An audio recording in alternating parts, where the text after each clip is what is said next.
Are you tired of just mesmerizing contract law principles without knowing how to apply them in application-based questions? Well, we are flipping the script today. Hey everyone, this is Ayush and you are watching Eye Contact Lat Prep, and in our today's video, we are diving deep into more advanced application situation-based questions from the topic Indian Contract Act, just like the kind you will face in CLAT and other law entrances. So make sure to watch this video till the very end. And in our previous video, we did some foundational level questions on the same topic only. So make sure to watch that video before this video to get a strong control over your basics, because today we are taking things up a notch. So let's start with the very first question itself. And students, today what I have done is I have not provided the principle here, alright. Though in the actual exam you are provided with a principle, and what you are supposed to do is you are supposed to interpret that principle and apply that in the question, alright. But what I have done today is I have not provided you with the principle, alright. You are supposed to, whatever you have interpreted, whatever you have learnt in your classes and coachings, and whatever you have learnt in your syllabus, you just have to apply here, alright. So with that, let's begin with the very first question itself. So the first question, a situation is given. Let's go through the situation first, students. So situation is that A enters into a contract with B to deliver a motorbike to B's nephew, alright. B's nephew C on C's birthday. C was not a party to the contract. On the agreed date, A fails to deliver the motorbike. C sues A for non-performance, alright students. Then the question is, can C enforce the contract? Basically the question is, can this third party, this C, can it enforce the contract? So students, I hope you will be able to solve this question, because we have done ample amount of practice in these types of questions. But let's see what we will be able to do. So students, before attempting this question, at least try to figure out that from which particular topic this question is from. Like, is it from capacity to contract, or is it from privity of contract, or is it from minor agreement? I mean, from which particular topic this question is coming from, alright. If you will be able to determine that topic, maybe you will be able to determine the correct answer, right? So let's, break down this question first. So the situation is saying that A enters into a contract with B. So the parties to the contract are A and B. These are the two parties to the contract. A enters into a contract with B. What is the contract? For which particular purpose these two came together? So they came together for the purpose to deliver a motorbike to B's nephew C. So now we have a third person, not the third party, but we have a third character, we can say, that is C. C is not a party to the contract, but we are being provided with certain information about C as well, right? So what we are provided with, that C, he was the nephew of B, alright. So C was supposed to get a motorbike out of this agreement, right? Out of the agreement between these two parties, A and B. A और B के बीच में एक agreement था, ठीक है, C को लेकर के था. C was the beneficiary of this contract, alright. चलो आगे क्या दिया है? C was not a party, ये भी explicitly provided है. C was not a party to the contract, students, ठीक है. तो on the agreed date, A fails to deliver the motorbike. C sues A for non-performance, ठीक है. C ने sue कर दिया A को non-performance के लिए. तो पहला सवाल ये बनता है कि क्या कोई ऐसी पार्टी जो कॉन्ट्रैक्ट का पार्ट नहीं है, जो पार्टी नहीं है, ठीक है, क्या जो कॉन्ट्रैक्ट की पार्टी नहीं है ना, तो जैसे कि C is a party here, but C is not a party to the contract. अपने आप में वो है एक, लेकिन वो इन दोनों के बीच कॉन्ट्रैक्ट का पार्ट नहीं है. बेनिफिशियरी है, again I am saying beneficiary है, लेकिन सी खुद से तो नहीं कॉन्ट्रैक्ट कर रहा था ना, सी को लेकर कॉन्ट्रैक्ट था, लेकिन सी खुद पार्टी नहीं था कॉन्ट्रैक्ट में, है ना. अगेन आपको ये क्वेश्चन की लैंग्वेज में जितना दिए हो उतना ही आपको अपने से कुछ नहीं सोचना है. जो यहाँ पे दिया है बस उतने तक stick to that only, alright. तो हमें इतना ही प्रोवाइडेड है कि ए और बी दो पार्टीज हैं, और अगर दो पार्टीज के बीच में कोई कॉन्ट्रैक्ट एनफोर्स नहीं हो पा रहा है, या कुछ भी चीज़ है, या फिर अगर परफॉर्मेंस करवानी है, तो क्या उन दो पार्टीज के बाहर की कोई तीसरी पार्टी करवा सकती है? नहीं. कौन सा टॉपिक है ये? This is the concept of privity of contract which prevents any third party from sewing the parties between which the contract is going on, है ना. तो जैसे यहाँ पे ए और बी के बीच में कॉन्ट्रैक्ट चल रहा था, तो सी नहीं आकर इन्फोर्स करवा सकता है.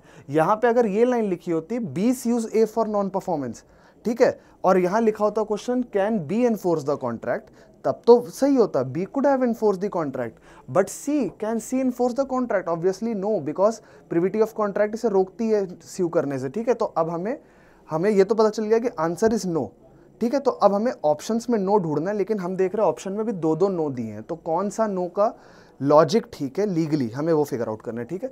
तो पहले तो हमें पता चल गया कि can C enforce the contract, obvious सी बात है नो। तो यस वाले जो ऑप्शन है ऑप्शन ए और ऑप्शन सी, ये तो हट गए, एलिमिनेट हो गए। अब बचते हैं ऑप्शन बी और डी। ऑप्शन बी कह रहे हैं no because he was not a party to the contract, ठीक है। ऑप्शन डी कह रहा है no because delivery of gift item is not enforceable in law. तो ये आप लोगों ने किसी भी एक्ट, किसी प्रोविजन में पढ़ा होगा, आज तक नहीं पढ़ा होगा, ठीक है। बट हमने हमेशा से ये पढ़ा है, क्या पढ़ा है कि because he was not a party to the contract, तो because C was not a party to the contract इसलिए वो स्यू नहीं कर सकता, इन्फोर्स नहीं करा सकता, ठीक है। तो आई होप आप लोग को ये अच्छे से समझ में आ गया होगा students.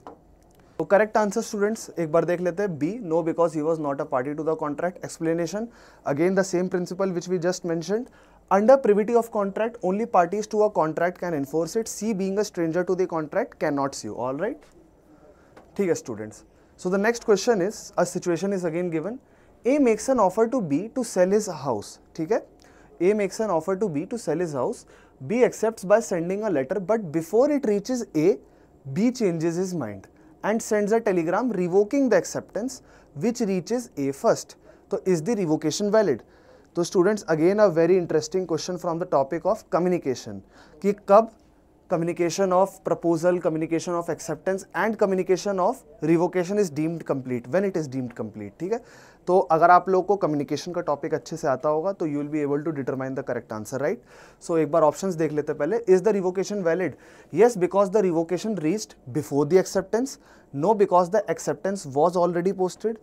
Option C is saying no because once offer once accepted cannot be revoked, or option D is saying yes because telegram overrides postal communication.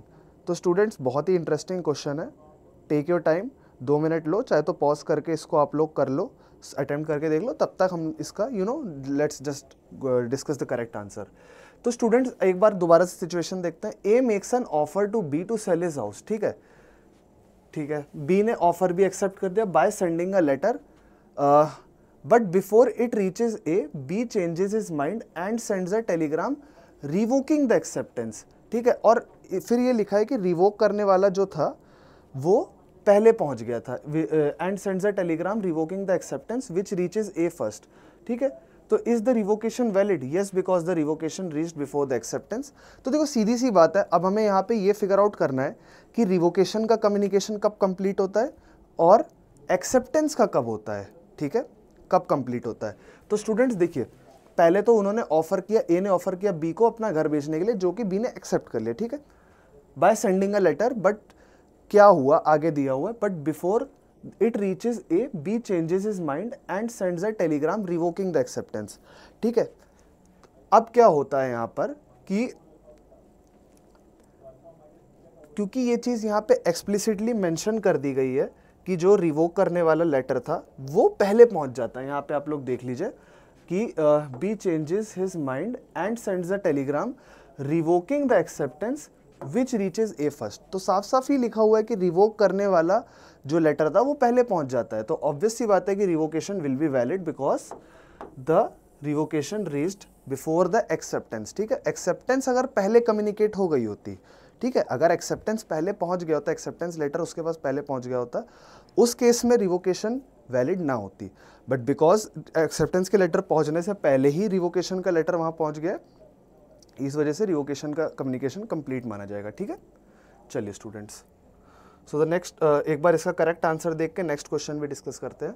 So correct answer is yes because the revocation reached before the acceptance. Explanation is acceptance can be revoked if the revocation reaches before acceptance, ठीक है, is communicated to the offer, ठीक है। तो यहाँ पे भी यही बात लिखी हुई है कि एक्सेप्टेंस को रिवोक कर सकते हैं if the revocation reaches before acceptance, ठीक है, अगर एक्सेप्टेंस से पहले पहुंच गया होता। तो वही चीज है यहाँ पे भी कि क्योंकि एक्सेप्टेंस से पहले रिवोकेशन का लेटर पहुंच गया था, इस वजह से वो रिवोक हो सकता था, एक्सेप्टेंस रिवोक हो सकती थी, ठीक है, ठीक है स्टूडेंट्स। तो next question is, next situation is a offers a reward to anyone who finds and returns his lost dog, ठीक है। B finds and returns the lost dog unaware of the offer, ठीक है।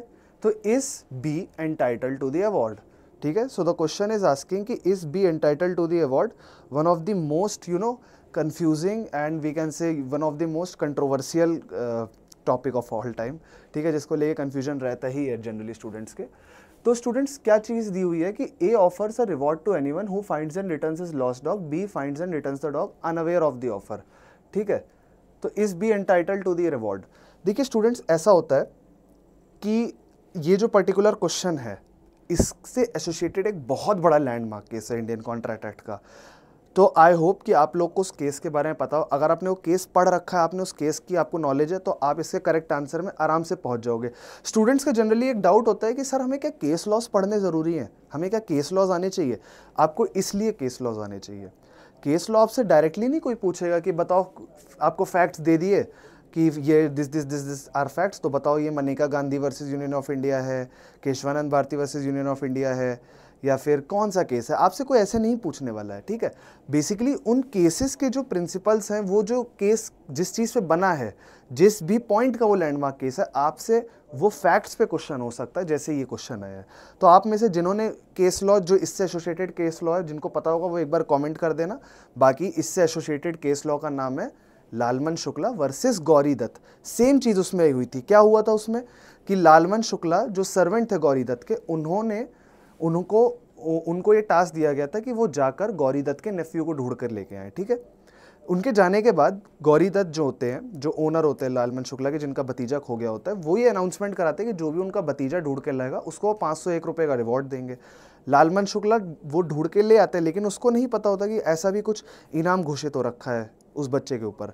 बाद में जब उसे इस ऑफर के बारे में पता चलता है तो वो ये रिवॉर्ड क्लेम करता है, बट गौरी दत्त इस मतलब मना कर देता है। फिर जब बाद में एक केस कोर्ट में जाता है तो कोर्ट भी यही कहता है कि जब आपको उस ऑफर की नॉलेज ही नहीं थी तो आप क्लेम क्या करोगे। भाई सीधी सी बात है, आप क्लेम वो कुछ करोगे जब आप दोनों के बीच में कॉन्ट्रैक्ट हो। कॉन्ट्रैक्ट होने के लिए ऑफर एक्सेप्टेंस होनी चाहिए, नॉलेज होनी चाहिए। तो क्या आपको नॉलेज ऑफ द ऑफर थी? नहीं थी। तो जब आपको नॉलेज ऑफ द ऑफर ही नहीं थी, आप क्या एक्सेप्ट करोगे, आप क्या कॉन्ट्रैक्ट करोगे। तो कोर्ट ने वहाँ पे मना कर दिया था। और हाँ, कोर्ट ने ये भी चीज़ कही थी कि एक सर्टेन कन्फ्यूजन और होता है स्टूडेंट्स, आप में से कुछ लोग को भी एक कन्फ्यूजन होगा इस पॉइंट पे, और वो कन्फ्यूजन ये होगा कि सर बेशक उसको नॉलेज नहीं थी ऑफर की, लेकिन उसने ऑफर की जो कंडीशंस थी वो तो परफॉर्म कर दी थी ना, तो उसके बाद तो उसे रिवॉर्ड मिलना चाहिए। देखिए स्टूडेंट्स, ऐसा होता है कि अगर आपने किसी भी ऑफर की कंडीशंस परफॉर्म कर दी हैं, ठीक है, तो इस केस का मतलब ये नहीं होता है कि आपको ये नॉलेज ही नहीं थी ऑफर की। ऑफर की नॉलेज तो आपको होनी चाहिए, बट वो वाला पॉइंट तब एक्सेप्टेबल होता है जैसे मान लीजिए आपको किसी ऑफर की नॉलेज मिल गई, बट आप उस ऑफर की एक्सेप्टेंस नहीं कम्युनिकेट कर रहे हो, आपने बस उस ऑफर की जो कंडीशंस है वो परफॉर्म कर दी।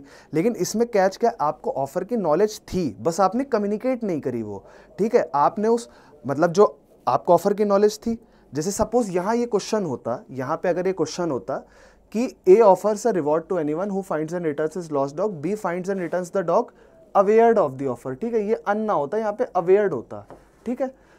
तब क्या वो क्लेम कर पाता? यस, बिल्कुल क्लेम कर पाता, क्योंकि उसको ऑफर की नॉलेज थी, बट उसने क्या किया कि उसने अपनी एक्सेप्टेंस को नहीं कम्युनिकेट किया था, बट उसने कंडीशंस परफॉर्म कर दी थी, ठीक है। तो ये चीज़ भी तब लागू होती जब आपको ऑफर की नॉलेज हो। अगर आपको ऑफर की नॉलेज नहीं है और आप कंडीशंस परफॉर्म करें, उसके बाद भी आप नहीं कर सकते हो क्लेम, ठीक है स्टूडेंट्स। तो आई होप कि आप लोग को ये स्टूडेंट्स अच्छे से ये वाला पॉइंट समझ में आ गया होगा, आई होप, ठीक है। तो अभी दोबारा से क्वेश्चन को देखते हैं नए सिरे से। देखिए यही होता है एप्लीकेशन बेस्ड क्वेश्चंस में, यही होता है कि हम जब एप्लीकेशन करते हैं ना क्वेश्चंस का, जब हम अप्लाई करते हैं इन चीज़ों को, उसके बाद हमारा ना जो पॉइंट ऑफ थिंकिंग होता है वो बहुत वास्ट होने लगता है, ठीक है। तो हमको बस छोटी छोटी चीज़ों का ध्यान रखना है। इस क्वेश्चन में हमें यही ध्यान रखना है कि देखिए at the end of the day हमें ऑफर की नॉलेज होनी चाहिए। हमने अगर उसे कम्युनिकेट नहीं किया अपने एक्सेप्टेंस को और कंडीशंस परफॉर्म कर दी ऑफर की, तब तो हम क्लेम कर सकते हैं reward, but without any knowledge of the offer we can not claim anything. Alright, so with this let's solve this question. So situation is saying again, A offers a reward to anyone who finds and returns his lost dog. B finds and returns the dog unaware of the offer. So is B entitled to the reward? So obvious सी बात है, अभी हम लोगों ने इतना discuss किया कि जब उसको ऑफर के बारे में पता ही नहीं था तो obviously he can not claim, ठीक है। Is B entitled to the reward? तो आंसर वुड बी नो, ठीक है। तो अब हमें यहाँ नो ढूंढना है, तो यहाँ पे दिया हुआ है नो, यहाँ पे दिया हुआ है और यहाँ पे दिया हुआ है, कौन सा नो होगा? तो सीधी सी बात है, यस तो है नहीं, तो ऑप्शन ए सी गए। अब ऑप्शन बी या डी में ठीक होगा। अब देखते हैं किस नो की रीजनिंग ज़्यादा लॉजिकल है लीगल पॉइंट ऑफ व्यू से। So no because he had no knowledge of the offer, option B saying, option D saying no because there was no agreement. ठीक है, तो दोनों ही ऑप्शन सही है कुछ हद तक। ठीक है, क्योंकि ना तो कोई अग्रीमेंट था उन दोनों के बीच में, ना कोई नॉलेज थी उसको ऑफर को। बट क्योंकि ये वाला पॉइंट पहले आएगा, ठीक है, पहले आएगा कि मतलब नॉलेज ही नहीं थी ना ऑफर की। मान लो नॉलेज होती तब अग्रीमेंट की बात आती, तो अग्रीमेंट वाला पार्ट ही बाद में आता है। तो पहले क्योंकि ये पार्ट आता है कि उसको नॉलेज की ऑफर ही नहीं थी, और ये डायरेक्ट लिंक कर रहा है इस क्वेश्चन से। ठीक है, so this will be the correct answer, option B. ठीक है, अब चेक कर लेते हैं एक बार correct answer students. So the correct answer for this question is correct answer B, no, because he had no knowledge of the offer. Explanation क्या कह रही है? One cannot accept an offer without knowledge of it. B had no intent to accept, hence no contract. So the next question is students, D promises to pay E 50,000 rupees if E can make it rain by chanting. ठीक है, E chants but it doesn't rain. All right, then D refuses to pay E's use. Is D liable? तो students this is you know I would say कि the easiest question. इस type के questions तो मतलब बहुत महा easy होते हैं, इनमें तो लिटरली कुछ भी नहीं है। ठीक है, सो ये मतलब स्टूडेंट्स देखिए ऐसा होता है कि there are certain topics which are very easy, like wagering agreement, contingent contract. ठीक है, थोड़ा सा कन्फ्यूजन रहता है कंटिंजेंट और वेजरिंग एग्रीमेंट को लेकर। देखिए स्टूडेंट्स, कंटिंजेंट कॉन्ट्रैक्ट क्या होता है? ठीक है, contingent contract is a valid form of contract which can only B enforced if any certain condition is performed or not performed. all right, like insurance contract. insurance contracts में क्या होता है कि कोई बंदा अपनी लाइफ का, अपनी गाड़ी का, अपनी व्हीकल का इंश्योरेंस कराता है, वो कब एनफोर्स होता है, यानी इंश्योरेंस का पैसा वो कब क्लेम कर सकता है, किसी कंडीशन पे वो डिपेंड करता है। मान लीजिए अगर उसने अपनी व्हीकल का एक्सीडेंटल इंश्योरेंस कराया, तो उसका वो कॉन्ट्रैक्ट कब इन्फोर्स होगा, उसको वो कंपनी वाले पैसे कब देंगे? जब कोई कंडीशन होगी। क्या कंडीशन होगी? कि उसकी गाड़ी खराब होगी, डिस्ट्रॉय होगी, या एक्सीडेंट हो जाएगा, कुछ इस तरीके का होगा। अगर ऐसा होगा तो कॉन्ट्रैक्ट इन्फोर्स होगा। अगर ऐसा नहीं होगा, क्या नहीं होगा, एक्सीडेंट नहीं होगा, तो कॉन्ट्रैक्ट नहीं परफॉर्म होगा। ये होते हैं कंटिंजेंट कॉन्ट्रैक्ट, जो कि एक वैलिड फॉर्म ऑफ कॉन्ट्रैक्ट होते हैं। Then there is one another category, that is wagering agreement, which totally are based on bets, betting odds, सट्टेबाजी में। तो वो जो बेटिंग वाले जो एग्रीमेंट होते हैं, वेजरिंग एग्रीमेंट होते हैं, ये सब वॉइड होते हैं। ठीक है, तो और contingent contract is a valid contract. तो बस थोड़ा सा ये कन्फ्यूजन होता है बच्चों को इन चीज़ों को लेकर, तो इसमें कंफ्यूज नहीं होना। देखिए वेजरिंग एग्रीमेंट में क्या होता है कि जो पार्टीज होती है ना, उसको सब्जेक्ट मैटर से कोई लेना देना नहीं होता है। जैसे मैं और आप आपस में शर्त लगाते हैं, जैसे यही क्वेश्चन है इसी टाइप का, कि हम आपस में शर्त लगाते हैं कि क्या कहते हैं कि मान लीजिए हम आपस में मान लीजिए शर्त लगाते हैं कि मान लीजिए मैच चल रहा है इंडिया पाकिस्तान का, और मैं कहता हूँ कि इंडिया जीतेगी तो मैं तुम्हें 800 रुपये दूंगा। ठीक है, अब ये जो या मान लीजिए मैं कहता हूँ कि अगर मान लो कोहली 100 रन मारेगा तो मैं तुम्हें 1000 रुपये दूंगा। ठीक है, अब मान लो कोहली ने 100 रन मार दिए, मैं पैसे नहीं दे रहा हूँ, तो यहाँ पे मतलब व्हाट माई पॉइंट इज कि वेजरिंग एग्रीमेंट को आप कैसे थोड़ा सा पॉइंट आउट डिफरेंशिएट कर सकते हो कंटिंजेंट कॉन्ट्रैक्ट से। एक तो पॉइंट ये है कि it is totally based on guess, bettings और इन सब पे बेस्ड होता है। ठीक है, contingent contract is based on a certain condition, but wagering agreement they are based on bets, bettings. ठीक है, दूसरा जो कंटिंजेंट कॉन्ट्रैक्ट होता है उसमें पार्टी का सब्जेक्ट मैटर में पूरा इंटरेस्ट होता है, लेकिन वेजरिंग एग्रीमेंट में पार्टीज का सब्जेक्ट मैटर से कोई लेना देना नहीं होता है। जैसे हमारी जो शर्त थी उसमें जो सब्जेक्ट मैटर है, यानी कि विराट कोहली के 100 रन, उससे हमारा कोई लेना देना नहीं, हमारा मतलब सिर्फ पैसे से है। ठीक है, कि भाई इसके 100 रन बनेंगे और मुझे पैसे मिलेंगे, बस। ठीक है, यहाँ पे ये सिर्फ डिफरेंस है। तो वेजरिंग एग्रीमेंट में there is no interest on subject matter, the only interest lies in the monetary benefits, while in contingent contract the parties they do have an interest over subject matter. ठीक है, तो अब ये question wagering agreement से exactly नहीं है, but this question it is based on a similar concept like wagering agreement की certain contracts which are based on impossibilities, चांद तारे तोड़ के ले आऊँगा, या ये कर दूंगा, धरती पलट दूंगा। तो दीज आर सर्टेन कॉन्ट्रैक्ट्स या agreements which are based on impossibilities, which so these are obviously void from the very beginning. All right, तो अब ये क्वेश्चन देखते हैं कि D promises to pay B E rupees 50,000 if E can make it rain by chanting. ठीक है, तो obviously बात है ये chanting and these things these are not in public interest. ठीक है, but it doesn't rain so the refuses to pay, तो he sues, is the liable, तो ऑब्वियस सी बात है कि because the this particular contract it is a void agreement, ठीक है, तो वॉइड एग्रीमेंट में कोई लाइबिलिटी तो होती नहीं है ना, तो ऑब्वियस सी बात है कि इज डी लाइबल, तो obviously D is not liable at all, ठीक है। तो अब नॉट में से कौन सा नॉट है, we have to figure out that. तो फर्स्ट तो सी और ए और सी तो हटा देते हैं, ए एंड सी हटा देते हैं, बी और डी देखते हैं। तो B is no because the condition was impossible, D is no because D is a sceptic. तो because the condition it was impossible, so obviously the correct answer would be B, ठीक है। तो again as I mentioned कि certain agreements which are based upon impossibilities, impossible things, impossible events, circumstances, so they are void from the very beginning, ठीक है। And void contracts, they are in void agreements, the parties they are not liable, all right, ठीक है students. So the next question is, एक बार answer देख लेते हैं पहले इसका। So answer is B, no because the condition was impossible. Explanation is agreement is void as the condition is based on an impossible event. Then the next question is, a minor falsely represents his age as 21 and takes a loan from a money lender, ठीक है, he refuses to pay, तो can the money lender recover? Again a very interesting question which is based on a very landmark case. I hope कि आप लोग को landmark case वो याद आ गया हो, और याद आ गया हो तो एक बार comment ज़रूर कर देना, है ना। तो students let's discuss this question. I hope कि आप लोग को लैंडमार्क केस अब तक आप लोगों ने कमेंट कर दिया होगा उसका आंसर।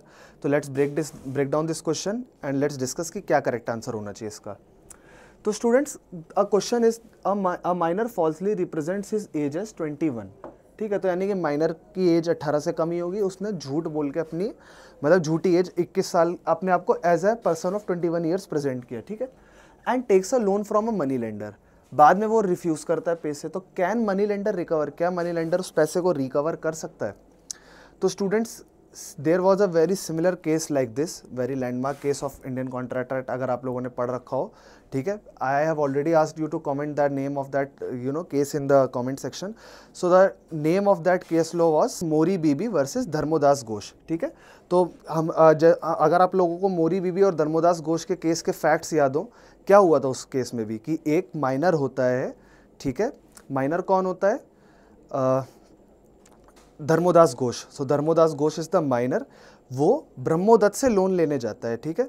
अगर आप लोग को ये केस के फैक्ट्स और लोग इस केस के याद हो तो I am just briefing it कि ब्रह्मोदत्त इज अ मनी लेंडर जिसके पास धर्मोदास घोष आता है, ठीक है, पैसे उधार के लिए लेने आता है, ठीक है, कि और ये बोलता है बदले में कि मैं आपको मतलब ज़मीन अपनी ज़मीन आपके नाम करो, तो वो पैसे ले लेता है, बाद में ज़मीन वगैरह भी नाम नहीं करता है, बाद में फिर पता चलता है, बाद में उनकी मदर इन्वॉल्व होती है, धर्मोदास घोष की मदर इन्वॉल्व होती है, फिर उसके बाद इस तरीके से केस लॉ बनता है, ठीक है। इवेंचुअली ये केस पहले बॉम्बे हाई कोर्ट में जाता है, फिर सुप्रीम कोर्ट में जाता है, सुप्रीम कोर्ट भी ये कहता है कि माइनर को पैसे वापस करने की कोई ज़रूरत नहीं है, ठीक है, because minor agreements they are void ab initio, they are void from the very beginning. बस उस केस में और इस केस में फ़र्क क्या था कि मोरी बीबी वाले केस में ना जो धर्मोदास घोष था, जो माइनर था, उसने अपनी एज को मिस रिप्रेजेंट नहीं किया था। ब्रह्मोदत्त को पैसे देते टाइम ये बात पता थी कि ये माइनर है और वो ये बात जानते हुए उसके साथ अग्रीमेंट में आए थे, ठीक है।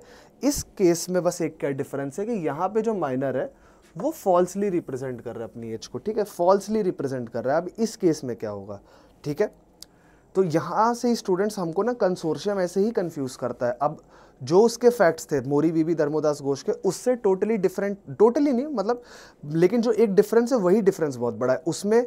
वो तो रियल केस था क्योंकि खैर उसमें धर्मोदास घोष अपनी एज को रिप्रेजेंट नहीं कर रहे थे, मिस रिप्रेजेंट नहीं कर रहे थे। उनको ये बात पता थी, इनको ब्रह्मोदत्त को ये बात पता थी, Brahmo Dutt who was the money lender, कि ये माइनर है, इसकी एज 18 से कम है, बट वो ये जानते हुए उसके साथ अग्रीमेंट में आते, ठीक है। तो इसलिए कोर्ट ने तो वहाँ मना कर दिया था। अब क्या कोर्ट यहाँ पे भी मना करेगा इस केस में? अब मैं आपको बता रहा हूँ कि जो अपने प्रिंसिपल्स के साथ स्टिक रहेगा ना, जो अपना दिमाग कम चलाएगा और जो प्रिंसिपल्स जो होते हैं, जो लॉ का प्रिंसिपल है उसको फॉलो करेगा, तो वो इसका सही आंसर ज़रूर बता देगा, ठीक है। क्या होना चाहिए इसका correct answer? So as it has been discussed multiple times that minor agreements they are void ab initio, and what does the word ab initio signifies? It means void from the very beginning. They are void from the very beginning, ठीक है। तो it doesn't matter कि minor ने as represent करी हो, miss represent करी हो, ना करी हो, that doesn't matter. If any person has come up with an agreement with a minor, तो उस केस में वो कॉन्ट्रैक्ट ही वॉइड एब इनिशियो होगा, उसमें कुछ वो था ही नहीं, कभी एग्जिस्ट ही नहीं किया, ठीक है। तो answer would be obviously no. Can money lender recover? No. But which no? Let's figure out that. So option A and C again they are saying yes, so they are not the correct answer. Option B is saying no because a minor's contract is void even if fraudulent. Option D is saying no because the money lender should have verified. तो obvious सी बात है, as we have discussed कि minor agreement they are void ab initio, so option B would be the correct answer. All right.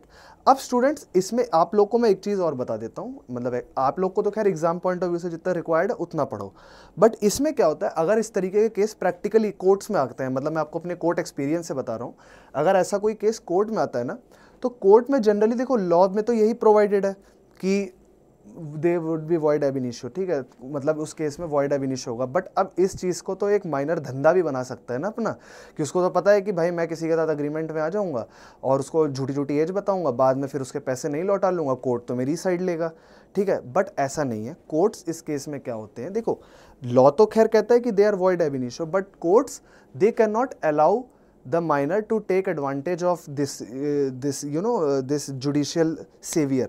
तो generally क्या होता है कि जो कोर्ट्स प्रेसिडेंट सेट करते हैं या फिर अगर जो दूसरे स्पेसिफिक रिलीफ एक्ट जो है, ठीक है, स्पेसिफिक रिलीफ एक्ट के प्रोविजंस को फॉलो करते हुए कोर्ट जनरली क्या करती है कि अगर माइनर ने एज मिस रिप्रेजेंट करी है, फ्रॉड किया जैसे इस केस में किया था, तो हालांकि प्रिंसिपल्स के अकॉर्डिंग नहीं रिकवर कर सकता, बट जनरली इस तरीके के केस अगर आते हैं कोर्ट में तो कोर्ट रिकवरी करवा देता है, क्योंकि कोर्ट ये नहीं अलाउ कर सकता कि माइनर के फ्रॉड को कोर्ट प्रोटेक्ट करे, है ना, तो कोर्ट करवा देता है. But again from your exam point of view, अभी आपको सिर्फ अपने एग्जाम के पॉइंट ऑफ व्यू से देखना है, थ्योरी पे ध्यान देना, तो theoretically the answer would be no. All right. So I hope कि कोई कन्फ्यूजन नहीं हो रहा होगा और सब क्लियर हो रहा होगा आप लोग को. चलिए students, moving towards the next question. पहले इसका आंसर देख लेते हैं. Answer is B, no because a minor's contract is void even if fraudulent. Explanation is minor's contract is void ab initio. Misrepresentation does not change this. Now the next question is, students, X is forced to sign a contract to sell his land at gunpoint. Later he wants to void the contract. What is the legal position? So students, यहाँ पे first we need to figure out that from which particular topic this question is from. So this particular question is from the topic of free consent, all right, where we are defined, where we are told कि what is a free consent. So consent, it is deemed free when it is free from what? It is free from coercion, undue influence, misrepresentation, fraud and mistake. अगर किसी consent में ये सारे principles, मतलब ये point, अगर ये चीज़ें नहीं होती इन्वॉल्व, तो वो कंसेंट एक फ्री कंसेंट मानी जाती है, ठीक है. तो अभी यहाँ पे हम लोग देख लेते हैं students, X is force to sign a contract to sell his land at gun point, ठीक है. तो एक्स को बंदूक दिखा करके उससे उसकी ज़मीन के कागज पे साइन करवाए गए, ठीक है. Later he wants to void the contract, ठीक है, बाद में वो चाहता है कि ये कॉन्ट्रैक्ट खारिज हो जाए, ठीक है. तो what is the legal position of this contract, ठीक है, वेरी इंटरेस्टिंग क्वेश्चंस. तो स्टूडेंट्स, एज वी नो कि for any agreement to become contract, right, there should be a consent, there should be a free consent, ठीक है. If the consent is not free, in that case there are certain different effects on contract, like it can be a voidable contract or it can be a void contract, ठीक है. It depends from circumstance to circumstance. Now students, as we are seeing that this particular party X, he was at the gunpoint and he was forced to sign a contract to sell his land, right. Now that party wants to void the contract. So first of all, what is involved in here, ठीक है. इसकी जो consent है वो free है कि नहीं है. ऑब्वियसली यहाँ पे लिखा हुआ है कि he was force to sign a contract at gun point, तो उसकी कंसेंट तो फ्री नहीं है. तो यहाँ पे हुआ क्या है, उसकी कंसेंट कैसे निकाली गई है, उसको डरा के निकाली गई है. तो यानी कि यहाँ पे कौन सा प्रिंसिपल इन्वॉल्व है, कोअर्शन, ठीक है. कोअर्शन क्या होता है, coercion is a threat, a force through which you obtain consent from the other party. अब यहाँ पे क्योंकि कोअर्शन इन्वॉल्व हो गया, तो अब क्योंकि इस कंसेंट में कोअर्शन इन्वॉल्व है, तो इस कॉन्ट्रैक्ट का क्या होगा, इसके ऊपर क्या इफेक्ट ऑन कॉन्ट्रैक्ट होगा. कोअर्शन का इफेक्ट ऑन कॉन्ट्रैक्ट क्या होता है, वॉइडेबिलिटी. अगर किसी भी कॉन्ट्रैक्ट में आप कंसेंट कोअर्शन के थ्रू ले रहे हो, तो उसमें जिस पार्टी की कंसेंट आपने डरा कर ली है, वो पार्टी वो क्या करती है, वॉइडेबल होता है, और उस पार्टी के ऑप्शन पे कॉन्ट्रैक्ट एनफोर्स भी हो सकता है, चाहे तो वॉइड भी हो सकता है। तो वॉइडेबल का मतलब क्या होता है, जहां पे जिस पार्टी की कंसेंट फ्री तरीके से नहीं ली गई है वो चाहे तो कॉन्ट्रैक्ट एनफोर्स होने दे सकती, चाहे तो उसे वॉइड भी कर सकती। ठीक है, अब जैसे इस केस में क्या है कि X wants to void the contract, तो can X void it? Yes, बिल्कुल। ठीक है, तो हमें पहले कैन और कैन नॉट दिया, दो में कैन दो में कैन नॉट, तो इसका आंसर होगा कैन। ठीक है, कैन मतलब कर सकता है, तो कैन नॉट वाला यानी कि ऑप्शन ए और ऑप्शन डी हट गए। अब बी और सी में कोई एक सही है, देखते हैं किसकी रीजनिंग ज्यादा लॉजिकल है from legal point of view. So option B is saying yes he can because it was under coercion. Option C is saying yes he can because the land was has emotional value. तो सीधी सी बात है, ये तो घूमी free बात कर रहा है। ऑप्शन बी क्लियरली जो प्रिंसिपल है उसको आप फॉलो करते हुए कह रहे हैं कि ही कैन, वो कर सकता है void because it was under coercion. ठीक है, so this was about this particular question students. I hope you enjoyed doing it.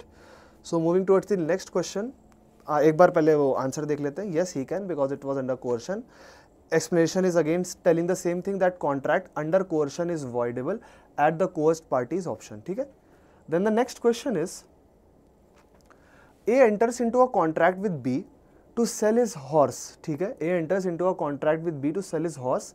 Later it turns out that the horse was already dead when the contract was signed.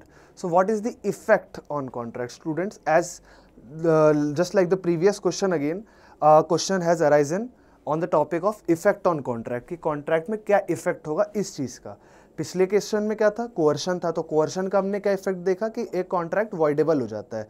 Voidable मतलब कि जो party की consent कोercion के through obtain की गई है वो चाहे तो इन्फोर्स करा सकती, चाहे तो उसे वॉइड करा सकती। ठीक है, सिमिलरली यहाँ पे भी एक सर्टेन चीज़ हुई है ऊपर, पहले वो क्या हुआ है हमें वो फिगर आउट करना होगा, और फिर हमें उसका क्या इफेक्ट होता है ये हमें ऑलरेडी पता होगा, तो हमें बस यहाँ ढूंढना है। ठीक है, चलिए, तो students question is saying that A enters into a contract with B, तो the two parties are A and B.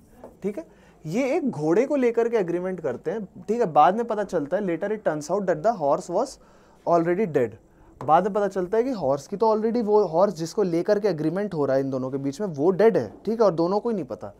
तो what is the effect on contract? ठीक है, तो option A is saying valid because the risk pass to buyer.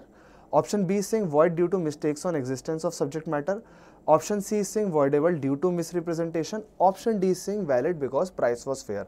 तो obvious सी बात है कि जब सब्जेक्ट मैटर था जो कॉन्ट्रैक्ट का वही नहीं है अब। ठीक है, कॉन्ट्रैक्ट का सब्जेक्ट मैटर ही नहीं था। ठीक है, और ए और बी दोनों को ये नहीं पता था, यानी कि एक बायलेटरल मिस्टेक थी। और हमने ये चीज़ देखी हुई है स्टूडेंट्स कि कोercion, अनड्यू इन्फ्लुएंस, मिसरिप्रेजेंटेशन और फ्रॉड, अगर किसी भी कंसेंट में ये वाले प्रिंसिपल्स इन्वॉल्व है, again I am repeating, coercion, misrepresentation, fraud and this misrepresentation, fraud, coercion, undue influence. ठीक है, अगर किसी भी कंसेंट में ये चार में से कोई सा भी इन्वॉल्व हो रहा है प्रिंसिपल, तो उस केस में वो एक वॉइडेबल कॉन्ट्रैक्ट होता है। ठीक है, वॉइडेबल मतलब कि जिस पार्टी की कंसेंट आपने कोercion, अनड्यू इन्फ्लुएंस, फ्रॉड या मिसरिप्रेजेंटेशन इनमें से किसी एक चीज़ के थ्रू ऑब्टेन की है, तो वो पार्टी चाहे तो कॉन्ट्रैक्ट एनफोर्स तब भी करा सकती, चाहे तो वो खारिज करा सकती। ठीक है, एक और पॉइंट होता है, ऐसे ही प्रिंसिपल होता है मिस्टेक। ठीक है, मिस्टेक मतलब गलती। उसमें दो टाइप के मिस्टेक्स, एक यूनिलेटरल मिस्टेक, एक बायलेटरल मिस्टेक। सो यूनिलेटरल मिस्टेक मीन्स कि mistake on the part of one party only. Bilateral mistake is mistake on part of both the parties. तो अगर यूनिलेटरल मिस्टेक होती है तो भी कॉन्ट्रैक्ट वॉइडेबल होता है। ठीक है, just like coercion, undue influence, fraud, misrepresentation and unilateral mistake, ये एक कैटेगरी में। Then there is bilateral mistake, जहां दोनों पार्टीज की गलती होती है। तो अगर बायलेटरल मिस्टेक किसी कंसेंट में आ रही है ना, या किसी कॉन्ट्रैक्ट में बायलेटरल मिस्टेक का पार्ट आ गया, तो वो नहीं इन्फोर्स हो सकता, वॉइड होता है। ठीक है, दैट इज वॉइड। तो ऐसे ही यहाँ पे, बिकॉज पहली बात तो जो सब्जेक्ट मैटर को लेके कॉन्ट्रैक्ट था वही सब्जेक्ट मैटर एग्जिस्ट नहीं कर रहा था। दूसरा, दोनों पार्टीज को भी नहीं पता था, तो उन दोनों के पार्टी मतलब दोनों पार्टीज को ही पता ही नहीं था ना कि वो जिस चीज़ को कॉन्ट्रैक्ट कर रहे हैं वो है ही नहीं, तो बायलेटरल मिस्टेक हो गई, तो दिस कॉन्ट्रैक्ट इज वॉइड। ठीक है, तो option B would be the correct answer, void due to mistakes on existence of subject matter. ठीक है स्टूडेंट्स, एक बार इसका करेक्ट आंसर देख लेते हैं। So the correct answer is option B, void due to mistakes on existence of subject matter. Explanation क्या करिए, agreement is void if the subject matter doesn't exist at the time of contract due to mutual mistakes, due to mutual mistakes. ठीक है students. Then the next question is Z contracts with W to deliver goods provided by W's ship arrives by 30th June, ठीक है। The ship arrives on 2nd July, फिर Z refuses to deliver. So the question asking from you is can W sue, ठीक है। So the question is asking कि can W sue. So इसमें students first we need to determine कि from which particular topic this question is from and then we'll be able to determine the correct answer accordingly, ठीक है। तो students question again एक बार देते हैं, parties कौन कौन इन्वॉल्व हैं, Z और W, these are the two parties involve, ठीक है। इनके बीच में कॉन्ट्रैक्ट हुआ है कि प्रोवाइडेड Z कॉन्ट्रैक्ट, हाँ ठीक है, इनके बीच में कॉन्ट्रैक्ट हुआ है गुड्स डिलीवर करने के लिए। जस्ट अ सेकेंड, यस एक second students, let me just select the pen, yes.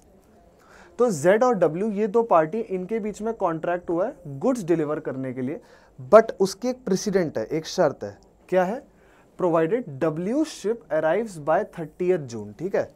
अगर W का शिप 30 जून तक आ जाएगा तो ये कॉन्ट्रैक्ट एनफोर्स हो जाएगा, ठीक है। The ship arrives on 2nd जुलाई, लेकिन जो शिप है वो आता है 2nd जुलाई को, ठीक है, जबकि बात हुई थी 30 जून तक की, आया है वो 2nd जुलाई को, ठीक है। फिर Z ने रिफ्यूज कर दिया डिलीवर, ठीक है, Z refuse to deliver, can W sue, तो क्या अब W sue कर सकता है। तो ऑप्शंस क्या कह रहे हैं, yes because delay was minor, option B saying no because condition precedent failed, option C saying yes because goods were ready, option D saying no because time is irrelevant. So students as we all know कि अगर कोई condition president set होती है, ठीक है, मान लीजिए कोई कंडीशन पहले से सेट है किसी ऑफर में, ठीक है, अगर वो कंडीशन नहीं पूरी होती है तो वो कॉन्ट्रैक्ट नहीं होता है वैलिड, ठीक है, तो वो कॉन्ट्रैक्ट परफॉर्म नहीं कराया जाएगा। तो इस केस में because the condition precedent was failed, so because of that the contract would not be enforced and option B would be the correct answer, right. So this was about this particular question students. Let's go check the correct answer.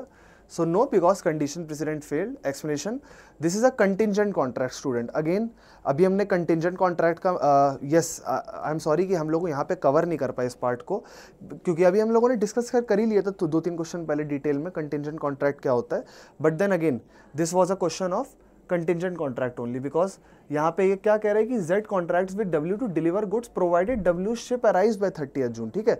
तो अगर 30th जून तक उसका ship आ जाता, उस case में क्या कहते हैं, कॉन्ट्रैक्ट इन्फोर्स हो जाता, ठीक है। बट कॉन्ट्रैक्ट कब इन्फोर्स होता, अगर ये कंडीशन होती और ये कंडीशन टाइम से परफॉर्म होती, ठीक है। अब जैसे कंटिजेंट कॉन्ट्रैक्ट में आप देखो जैसे कि क्या होता है, जो इंश्योरेंस कॉन्ट्रैक्ट होते हैं हमारे, वो भी एक लिमिट में होते हैं कि 3 साल के लिए आप करा रहे हो, 5 साल के लिए करा रहे हो। मान लो मैंने 3 साल का इंश्योरेंस करवाया और मान लीजिए मेरी किसी गाड़ी का कुछ भी माइनर एक्सीडेंट वगैरह कुछ भी नहीं होता, तो उस केस में क्या होगा कि मैंने 3 साल तक उस इंश्योरेंस की प्रीमियम्स तो भरी हैं, ठीक है, लेकिन जब मेरी गाड़ी का कुछ हुआ ही नहीं, अब क्या हुआ, इंश्योरेंस मेरा एक्सपायर हो गया। तो अब यानी अगर मान लीजिए मेरी किसी गाड़ी का कुछ एक्सीडेंट इनकाउंटर होता है मान लीजिए, तो उस केस में अब मैं नहीं क्लेम कर सकता इंश्योरेंस वालों से, क्योंकि वो टाइम लिमिट वो कोलैप्स हो गया है ना। तो कंटिजेंट कॉन्ट्रैक्ट में ना हमें थोड़ा सा टाइम का भी ध्यान देना पड़ता है कि टाइम मेंशन्ड है या नहीं मेंशन्ड है, वो सारी चीज़ों का हमें मतलब हमें माइन्यूट डिटेल्स का ध्यान देना है, अपने दिमाग से कुछ भी नहीं चलाना है, जितने फैक्ट्स यहाँ दिए बस उतने फैक्ट्स तक स्टिक रहना है, ठीक है। तो this was the topic of contingent contract. So students, the next question is, A and B agree that if A wins the lottery, he will give B 5 lakh rupees. A wins but B refuses. A wins but refuses. तो A और B के बीच में एक agreement होता है कि अगर A lottery जीत लेगा तो वो B को 5 लाख रुपए देगा, ठीक है। A जीत गया बट मना कर रहा है पैसे देने से, तो कैन बी सी यू, तो ऑब्वियस ही बात है ये इस कॉन्ट्रैक्ट में कोई कंसिडरेशन नहीं है, कुछ भी नहीं है, बहुत वेग सा अग्रीमेंट है, ठीक है। दोनों पार्टीज़ का सब्जेक्ट मैटर में कोई इंटरेस्ट नहीं है, सिर्फ पैसे में इंटरेस्ट है। तो ये किस चीज़ की पहचान है, मैंने क्या बताया था, ये किसकी पहचान है, ये पहचान है एक वेजरिंग अग्रीमेंट की। तो वेजरिंग अग्रीमेंट क्या वैलिड होते हैं, नहीं होते, वॉइड होते हैं। तो we need to figure out void in these options. So option A is saying yes because the promise matured, option B is saying no because agreement was based on a wager, option C is saying yes because lottery is illegal, sorry yes because lottery is legal, and option D is saying no because A was not serious, ठीक है। तो students as we just discussed, the correct answer would be option B, that is no because agreement it was based on wager, ठीक है students। So moving towards the correct next question, पहले इसका answer explanation देख लेते हैं. So the correct answer is no because agreement was based on a wager. और explanation क्या बता रही है, this is a wagering agreement void and unenforceable under Indian law. Alright, so the next question is P promises to donate 1 lakh rupees to temple for renovation. All right, the temple starts renovation based on the promise. P later refuses to pay. ठीक है, is P legally bound? Now we have an interesting question. ठीक है, now we have an interesting question to solve. So let's first figure out the principle कि यहाँ पे क्या principle आ रहा है, कौन सा principle involve हो रहा है. Then we'll be figuring out all the options and whichever would be the requisite option हम उसको फिर figure out करते हैं. ठीक है, थोड़ा सा different question आया है students. अभी तक हम लोग जिस टाइप के questions कर रहे थे उससे इसकी थोड़ी सी different approach है. तो let's see कि if we'll be able to do it or not. So let's see. See students, P इस कॉन्ट्रैक्ट में पार्टी क्या क्या है. पहले तो P एक पार्टी है और दूसरी पार्टी है टेम्पल. ठीक है, so let's see students, P ने प्रॉमिस किया है एक टेम्पल से, एक टेम्पल अथॉरिटी से, to donate 1 lakh rupees for renovation. ठीक है, रेनोवेशन के लिए. The temple starts renovation based on the promise. ठीक है, P later refuses to pay. Is P legally bound?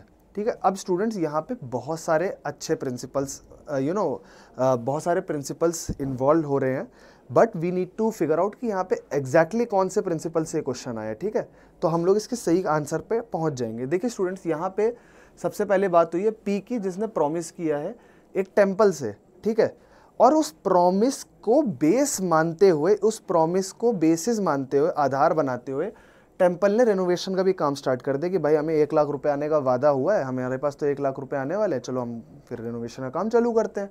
ठीक है, अब इस P के भरोसे मंदिर ने अपना काम चालू कर दिया. मतलब लोग मंदिर के भरोसे रहते हैं, या मंदिर P के भरोसे था. तो यस, तो स्टूडेंट्स अब यहाँ पे जो है मंदिर P के भरोसे था, तो मंदिर ने मतलब P की बातों को थोड़ा सा वेटेज देते हुए उन्होंने काम चालू करा दिया. बाद में P ने देने से मना कर दिया. P later refuses to pay. तो क्या अब P लीगली बाउंड है देने के लिए? Students, the question is this. So this particular question, it is from which topic? अगर आप लोग इसको फिगर आउट कर पा रहे हो, so this is the topic of doctrine of promissory estoppel. Doctrine of promissory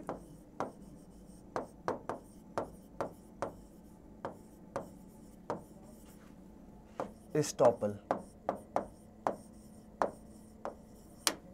So students, this is the topic of doctrine of promissory estoppel.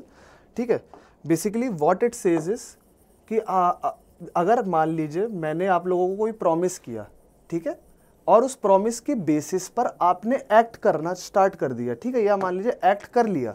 ठीक है, मेरे प्रॉमिस को बेस मानते हुए आपने कुछ एक्ट किया. ठीक है, तो उस केस में अगर मान लीजिए मेरे प्रॉमिस को बेस मानते हुए आपने कुछ एक्ट कर दिया, ठीक है, और बाद में मैं मेरा पार्ट नहीं प्ले कर रहा हूं, तो I can be legally bound to do my part because of doctrine of promissory estoppel. All right, doctrine of promissory estoppel जो है, एस्टॉपल क्या मतलब है? एस्टॉपल का मतलब रोकना, कि भाई अब आपने मेरे से, एस्टॉपल का एक इन जनरल मतलब ही होता है रोकना. ठीक है, प्रॉमिसरी एस्टॉपल मतलब कि लेमैन में समझ लो, प्रॉमिस के आधार पे अब हम आपको रोक रहे हैं, जो आपने हमें प्रॉमिस किया उसके आधार पे रोकना. So that is promissory estoppel. तो स्टूडेंट्स, अब इसका एक बार हम लोग करेक्ट आंसर डिटरमाइन करते हैं. तो ऑब्वियस सी बात है कि इस P लीगली बाउंड, तो yes P is legally bound. Why? Because of doctrine of promissory estoppel. So the options are saying, option A saying no because it was donation, option B saying yes due to doctrine of promissory estoppel, option C is saying no because charity isn't enforceable, option D is saying yes because donation was moral duty. So option would be yes, and why is? Because of doctrine of promissory estoppel. All right, so students, I hope कि आप लोग को ये भी समझ में अच्छे से आ गया होगा. Now moving towards the next question. कोई भी डाउट हो just ask that in comment section, right, and we'll be taking that doubt as well. So students, yes, due to doctrine of promissory estoppel, explanation through gratuitous once acted upon to detriment, promise becomes enforceable. ठीक है. Then the next question is, M sends an offer to N by post. ठीक है, M sends an offer to N by post. Before N replies, M dies. N accepts and sends a reply. M sends receives and denies the contract. ठीक है, तो is there a contract. तो students हम लोगों ने कल भी एक ऐसे ही अच्छा सा इंटरेस्टिंग क्वेश्चन किया था। हमने क्या डिस्कस किया था कल? See students, let me just tell you this again. आप लोग तब तक पॉज करके इसका आंसर अटेम्प्ट कर सकते हो। We are just discussing the right answer now. ठीक है, तो स्टूडेंट्स देखिए क्या यहाँ पे फैक्ट दिया हुआ है। फैक्ट ये दिया हुआ है कि एम ने एक ऑफर भेजा एन को बाय पोस्ट। ठीक है, इससे पहले कि एन कुछ रिप्लाई करता हाँ ना, और सीधी सी होता है हाँ ही रिप्लाई करता, ना करना होता तो रिप्लाई क्यों छोड़ ही देता। तो उसने एक्सेप्ट ही किया होगा जहाँ तक है। ठीक है, तो वो जो भी रिप्लाई था मतलब एक्सेप्ट रिजेक्ट, यहाँ पे तो वो मेंशन नहीं किया, just it is mention that before N replies M dies. ठीक है, यानी कि जिसने ऑफर किया था ऑफरर, उसकी डेथ हो गई है। N accept and sends a reply. ठीक है, एन एक्सेप्ट कर लेता है एंड सेंड्स अ रिप्लाई। ठीक है, अब वो एम्स के सन को रिसीव होता है और वो डिनाई कर देता है कॉन्ट्रैक्ट। ठीक है, तो इज देयर अ कॉन्ट्रैक्ट। तो स्टूडेंट्स कल भी हमने कल वाले वीडियो में भी एक ऐसा ही क्वेश्चन किया था। ठीक है, वो थोड़ा अलग था इससे, ये थोड़ा अलग, और अच्छी बात है अलग अलग है तो हम दो अलग अलग कंसेप्ट कवर कर लेंगे। ठीक है, तो स्टूडेंट्स सबसे पहले चीज़ हमें ये समझनी है कि अगर किसी ऑफरर ने ऑफर किया है कुछ, ठीक है, और उसका ऑफर एक्सेप्ट हो जाता है और कम्युनिकेट हो जाती है एक्सेप्टेंस, और उसके बाद ऑफरर की डेथ हो रही है ना, तो उस केस में जो ऑफरर के जो लीगल हायर्स हैं, जो लीगल रिप्रेजेंटेटिव्स हैं, वो उस कॉन्ट्रैक्ट को इन्फोर्स करा सकते हैं। ठीक है, मतलब वो they can be made liable to enforce that contract. Suppose इसी क्वेश्चन में आप ऐसे समझ लो कि यहाँ पे तो लिखा है बिफोर एन रिप्लाइज। मान लो before N replies M dies. आप यहाँ पे ये मान लो कि एन ने रिप्लाई कर दिया होता, सपोज एम को रिप्लाई कर दिया होता, अपनी एक्सेप्टेंस कम्युनिकेट कर दी होती एम को भी उसका एक्सेप्टेंस का लेटर आ जाता। ठीक है, उसके बाद अगर एम की डेथ होती ना, तब तो फिर एन जो है एम के बेटों को लायबल करके कॉन्ट्रैक्ट एनफोर्स करा सकता था। बट अगर किसी पार्टी की डेथ हो जाती है, अगर जिस पार्टी ने जो ऑफरर है, सपोज ऑफरर की डेथ हो जाती है एक्सेप्टेंस, ये मतलब कुछ भी रिप्लाई आने से पहले या एक्सेप्टेंस से पहले। ठीक है, ऑफर एक्सेप्ट होने से पहले ही अगर ऑफरर की डेथ हो जाती है ना, तो उस केस में ऑफरर की डेथ के साथ वो ऑफर भी डेथ कर जाता है। ठीक है, ऑफरर की डेथ के साथ साथ वो ऑफर भी खत्म हो जाता है, पेरिश हो जाता है। ठीक है, किस केस में? अगर किसी ऑफरर ने कुछ ऑफर करा है और उसको किसी ने एक्सेप्ट नहीं करा, ठीक है, किसी के भी एक्सेप्ट करने से पहले ही अगर ऑफरर की डेथ हो जाती है, तो उस केस में ऑफर भी खत्म हो जाता है। उस केस में फिर पार्टी ऐसा नहीं कर सकती कि मतलब सपोज ऑफरर ने ऑफर किया, दूसरी पार्टी ने फिर ऑफरर की डेथ हो जाती है, फिर उसकी डेथ के बाद दूसरी पार्टी एक्सेप्ट करती है और बोलती है उस ऑफरर के लीगल हायर से कि जाओ तुम लोग एनफोर्स करो। वो लोग नहीं करेंगे, वो तब करेंगे जब उस ऑफर को एक्सेप्ट करने के बाद ऑफरर की डेथ हुई हो। ठीक है, अगर ऑफरर की डेथ जो है, ऑफरर की जो डेथ है वो एक्सेप्टेंस के बाद हो रही है, तब तो वो लीगली इन्फोर्सिएबल होता है, उसके जो लीगल हायर से वो कॉन्ट्रैक्ट इन्फोर्स कराएंगे। बट जैसे इस क्वेश्चन में हुआ, इस क्वेश्चन में क्या हुआ कि ऑफरर की जो डेथ है वो पहले ही हो गई, एक्सेप्टेंस होने से पहले ही ऑफरर का ऑफर एक्सेप्ट होता, उससे पहले ही उसकी डेथ हो गई। तो इस केस में इस ऑफर की भी डेथ हो गई, ये ऑफर भी नहीं रहे। ठीक है, तो इज देयर अ कॉन्ट्रैक्ट? तो no, there is no contract. अब हमें ये तो पता चल गया यस नो में नो इज द आंसर, तो which no is the answer, we need to determine that. So option A is saying yes because acceptance was valid, option B is saying no because offer lapsed with M's death, option C is saying yes because son is a legal hire, option D is saying no because reply was late. So as we just discussed that because the offerer he died before the communication of acceptance or even before acceptance, so option B would be the correct answer, no because offer lapsed with M's death. all right, so students इसका एक बार explanation और correct answer देख लेते हैं क्या है। So the correct answer is no because offer lapsed with M's death. Explanation, an offer lapses if the offeror dies before acceptance reaches him unless the offeree was unaware. ठीक है, so the next question is a contract is made where A agrees to pay B if B stops drinking alcohol. ठीक है, B has never drunk alcohol, so is this a valid consideration? So again this topic this question it is from the topic of consideration. ठीक है, consideration का ये question है, तो देखते हैं, let's see if you'll be able to solve this or not.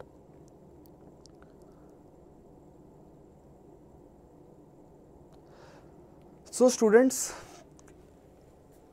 consideration क्या होती है? What is consideration? I mean is consideration very important for the formation of any contract, or without consideration there can be certain contracts? क्या होता है? So students, consideration is must for any contract, ठीक है? Without consideration there can be no contract, there can be no valid agreement, but there are certain exceptions, like if any agreement it is made out of natural love and affection, you know, yeah, if there is any agreement between two people where you know consideration it has already been paid in advance, या कुछ मान लीजिए any form, कुछ भी consideration जिसको माना जाए इस तरीके का अगर किसी पर्सन ने पहले ही परफॉर्म कर रखा है पास्ट में, तो वो अब उस चीज़ को एनफोर्स करा सकता है। तो मतलब देयर सी कंसिडरेशन चाहे थोड़ी हो, चाहे you know, but it is a must, चाहे थोड़ी हो, ज़रूरी नहीं है कि you know there should be you know always sufficient amount of consideration, there should be consideration, consideration is must, and there are certain exceptions where contracts can be made enforceable without consideration as well, but those are very limited exceptions, ठीक है? तो अब यहाँ पे students question क्या है कि a contract is made where A agrees to pay B if B stops drinking, ठीक है? अगर बी अल्कोहल पीनी छोड़ देगा तो क्या कहते हैं, ए उसको क्या कहते हैं, पे करेगा, ठीक है? क्या पे करेगा वो अमाउंट नहीं पे मतलब मेंशन्ड है, but A would agree, A agrees to pay B if B stops drinking alcohol, तो B has never drunk alcohol, ठीक है? तो is this a valid consideration? तो option A is saying yes because it was agreed, option B is saying no because B gave up nothing, then option C is saying yes because it benefits A, and option D is saying no because alcohol is harmful, ठीक है? तो अब इसमें students क्या मतलब correct answer क्या होना चाहिए कि is this a valid consideration? तो obviously this is not a valid consideration, ठीक है?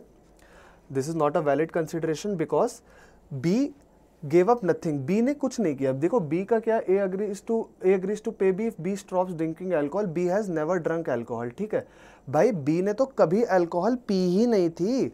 यहाँ पे क्या लिखा हुआ है, एक second students, let me just opt for the pen. See, B has never drunk alcohol, has never drunk alcohol, इस लाइन को आप लोग फिगर आउट करो। इसीलिए स्टूडेंट्स मैं कहता हूँ कि थोड़ा सा ना अपनी इंग्लिश पे भी आप लोग को काम करना होगा। अभी इसका कुछ लोगों ने मतलब मैं बताऊँ क्या निकाला होगा, इसका कुछ लोगों ने मतलब ये निकाला होगा कि ए के बोलने के बाद बी ने इस तरीके से कहा, मतलब इस लाइन का मतलब ये है B has never drunk alcohol, इसका कुछ लोग ये मतलब निकालेंगे कि ए के इस अग्रीमेंट के बाद बी ने नहीं पी, जबकि इसका मतलब यह है कि बी ने कभी भी नहीं पी थी। जो ए उससे कहता है ना कि A agrees to pay B if B stops drinking, भाई वो पीता ही नहीं था कभी, तो वो क्या स्टॉप करेगा, ये है यहाँ पे। तो क्या कोई कंसिडरेशन हो रही है, क्या बी ने कोई कंसिडरेशन करी? नहीं, ठीक है? अगर बी पीता होता पहले से और ए के मना करने के बाद ना पीता, तब तो कंसिडरेशन कंसीडर करी जाती। लेकिन भाई यहाँ पे लिखा है B has never drunk alcohol, जब बी ने कभी अल्कोहल ही नहीं पी तो उसने फिर छोड़ा क्या, ठीक है?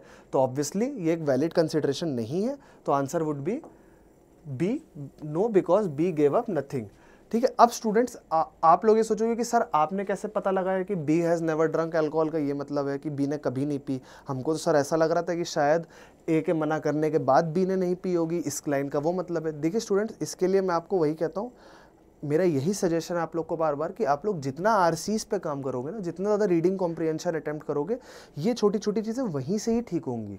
एप्लीकेशन बेस्ड क्वेश्चंस हम क्यों कर रहे हैं, एप्लीकेशन बेस्ड क्लासेस हम लोग अपने बैचेस में क्यों कराते हैं?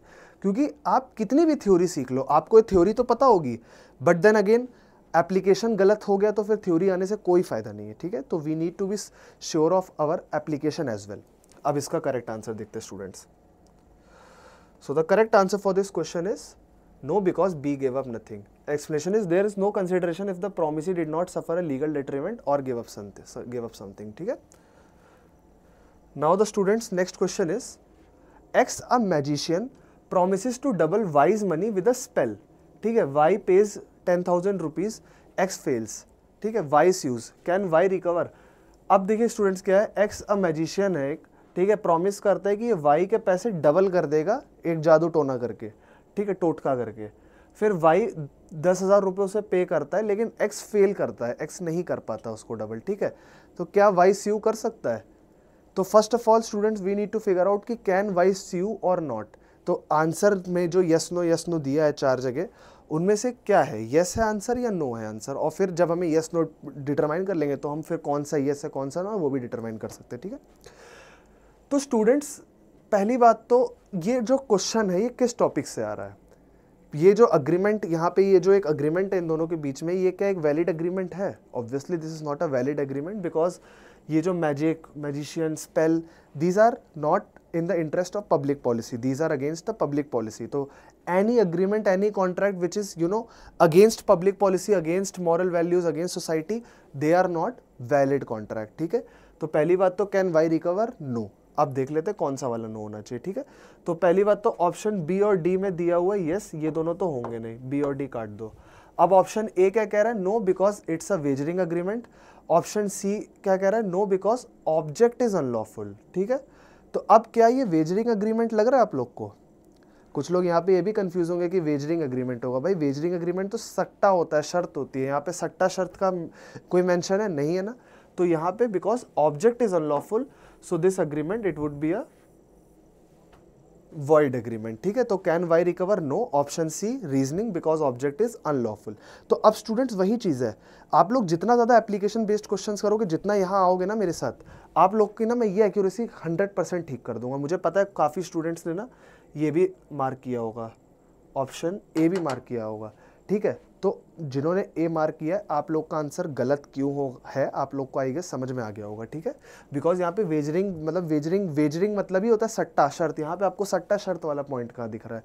यहाँ पे तो आपको ये सब जादू टोना ये सब दिख रहा है ना। तो ऑब्जेक्ट ऑफ दिस, ऑब्जेक्ट क्या है इस कॉन्ट्रैक्ट का? ऑब्जेक्ट क्या है कि वाई के पैसे गलत तरीके से डबल हो जाए, ठीक है, जादू टोना से, which is against public policy.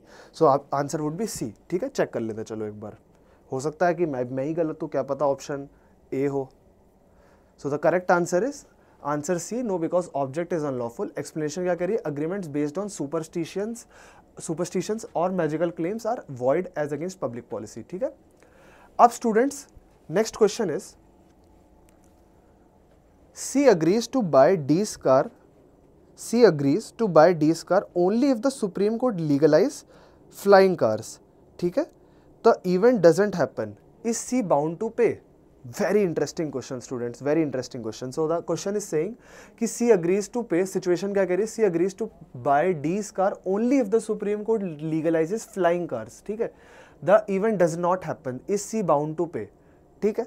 तो students from which particular topic this question is from? अगर आप लोग अभी तक आप लोगों ने इसको थोड़ा बहुत फिगर आउट किया होगा तो आई गेस थोड़ा बहुत आपको समझ में आया होगा। So this question it is from the topic of contingent contract. Contingency पर डिपेंड करता है। क्या कंटिंजेंसी? कि भाई सी अग्री कर रहा है कि वो डी की कार खरीदेगा। कब खरीदेगा? अगर एक कंडीशन परफॉर्म हो जाए। क्या कंडीशन परफॉर्म हो जाए? कि सुप्रीम कोर्ट लीगलाइज कर दे फ्लाइंग कार्स को, ठीक है। तो क्या ये कंडीशन परफॉर्म होती है? नहीं, this event it doesn't happen, ठीक है। तो ये इवेंट तो होता नहीं है। तो क्या is C bound to pay? तो no, C is not bound to pay, because C ने तब अग्री किया था only if the Supreme Court legalises flying cars. तो सुप्रीम कोर्ट ने फ्लाइंग कार्स तो लीगलाइज करी नहीं है, तो is C bound to pay? No, ठीक है, C is not bound to pay. अब देख लेते हैं कौन सा वाला नो होना चाहिए। तो पहले तो जिनमें यस है ऑप्शन ए और ऑप्शन सी, इन्हें हटा दो। ऑप्शन बी क्या कह रहा है? No because the condition failed. Option D कह रहा है no because the condition was frivolous, ठीक है। फ्रिवोलुअस मतलब अजीब ही थी कंडीशन।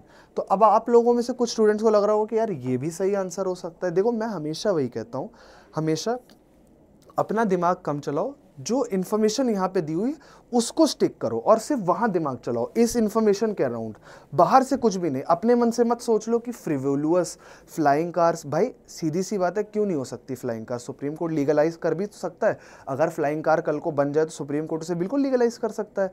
बट आप में से कुछ स्टूडेंट्स ने, मेरी एक गारंटी है, ये सोच लिया होगा कि यार ये तो अजीब सी कंडीशन है, ऑप्शन डी होगा तो आंसर नो, लेकिन क्योंकि कंडीशन फ्रिवोलुअस है, अजीब सी है, तो कुछ बच्चे ये मार्क कराएंगे। भाई गलत हो जाएगा, ठीक है। यहीं से ही जो बच्चे सेलेक्ट होते हैं वो कैसे सेलेक्ट होते हैं? वो इस तरीके से सेलेक्ट होते हैं, एप्लीकेशन कर करके। बिलीव इन एप्लीकेशन मैन, ठीक है। तो option B would be the correct answer, no because the condition failed. Condition fail हो गई, ठीक है। कंटिंजेंट कॉन्ट्रैक्ट की में क्या होता है कि अगर कोई कंडीशन सक्सेसफुल होती है या कोई कंडीशन हो जाती है तो कॉन्ट्रैक्ट परफॉर्म हो जाता है, नहीं होती है तो नहीं होता है। तो यहाँ पे जो कंटिंजेंसी थी वो सुप्रीम कोर्ट के डिसीजन पे थी कि अगर सुप्रीम कोर्ट लीगलाइज करेगा तब तो हम मतलब तुम्हारी गाड़ी में खरीद लूंगा, डी से खरीद लूंगा। नहीं करेगा तो नहीं खरीदूंगा, तो नहीं हुआ तो because the condition failed, so option B would be the correct answer. ठीक है, let's check the correct answer. So the correct answer is no because the condition failed. Explanation, contingent contracts are enforceable only if the condition is satisfied. ठीक है, now the next question is A offers to sell a bike to B and says if you don't say no I'll assume you agree. ठीक है, अगर students this is very interesting question. So B remains silent, is there a contract? ठीक है, तो students मतलब again a question which is framed from the basics of this topic. Indian contract act का जो basics है उसी में से ये क्वेश्चन फ्रेम हुआ है। तो द क्वेश्चन इज अगेन एक बार पढ़ लेते हैं। ए ऑफर करता है to sell a bike to B और कहता है कि अगर तुमने कुछ नहीं कहा, अगर तुमने कुछ भी नहीं कहा, नो नहीं कहा, शांत खड़े रहे, तो मैं ये मान लूंगा कि तुम अग्री कर रहे हो। ठीक है, B remain silent, is there a contract. तो पहले हमें यहाँ पे ये फिगर आउट करना है कि ये यस दो जगह यस दो जगह नो है, तो पहले हम लोग यस और नो डिटरमाइन कर लेते हैं। तो क्या silency amounts to acceptance? Is it provided in act anywhere? No, it is not provided in any act anywhere. ठीक है, तो obviously the answer would be no, there would be no contract. ठीक है, so option A is saying yes because silence means acceptance. तो yes वाला तो कोई सा भी नहीं है। ठीक है, ऑप्शन जो भी yes वाले उनको एक बार हटा देते हैं, इसको हटा देते हैं, इसको हटा देते हैं। ऑप्शन बी और डी क्या कह रहे हैं? No, because B didn't object, और option C is saying no, silence does not amount to acceptance. ठीक है, तो option C would be the correct answer. ठीक है, because silence does not amount to acceptance, it is provided in the act itself. ठीक है, so students this was all about today. I hope that you were able to solve many of these questions correctly. ठीक है, और हम लोग believe me, trust me, हम लोग जितनी ये प्रैक्टिस रेगुलर बेसिस पे करेंगे ना, चाहे 10-10-12 क्वेश्चंस भी करेंगे इस तरीके से टारगेटेड सॉल्व, तो हम लोग लीगल रीजनिंग सेक्शन को अपने मतलब इतना स्ट्रॉन्ग कर सकते हैं कि we would be easily able to score 32/32, right. So students this was all for today. I hope कि आप लोगों को काफ़ी कुछ सीखने को मिला हो, मज़ा आया हो। Do follow I contact lat prep for further more such content.